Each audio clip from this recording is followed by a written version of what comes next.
All kinds of craziness was going on behind the scenes on the set of the show, so let's get into it. Okay, so when these three kids that all had three names, Jonathan Taylor Thomas, Taryn Noah Smith, and Zachary Ty Bryan, all got cast, they received a salary of $8,000 each. Now, this was extremely low for an ABC sitcom back then, but they were not stars, and they were also children, so they could only work so many hours, so they're working less hours than the adult actors. The show was an instant success, and so the families wanted raises for the boys, and this is not just like greedy stage parent stuff. This is legit. I mean, especially in the 90s, you don't even want to know what these people were making for the sitcoms per episode. They requested a salary raise in season 3 and they wanted $25,000 per episode, which was completely reasonable. Unfortunately, the producers were like, LOL, no, you're locked into a contract for 7 years, so we don't have to raise your salary. And the three kids refused to show up for work. Yes, obviously I know this was the parents telling them to do this, but they staged a coup. It did not work. The producers were like, Tim Allen is the star of this show. He's the indispensable one, so we can just replace you guys. That actually caused them to just go back to work without their raise. I understand that people love Tim Allen, and I get it. He's really funny and everything, but like,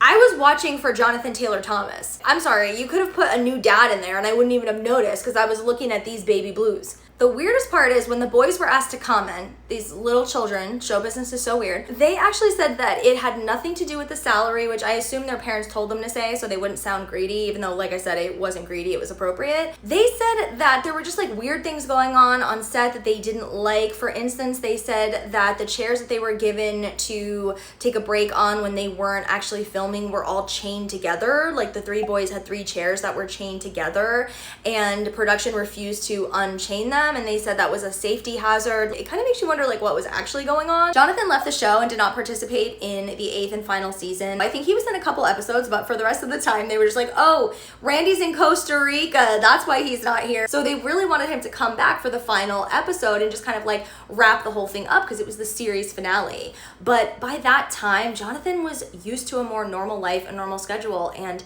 he said no. It was really important for him to experience normal high school life as a senior, and he had also been studying really hard to get into a good college. Everyone found that unacceptable. Like, it caused some friction between him and the cast and ABC, who allegedly told him like, hey, if you don't come back for the series finale, we're not casting you on our network ever again. And Jonathan was like, I don't care. I've spent a lot of time building a life outside of show business so that people like you can't say shit like this to me. So he didn't come back to Home Improvement, but the funny thing is he actually was on 2 other ABC shows after that. So there you go. The power of JTT trumped the power of ABC, and they wanted him back just like we all do.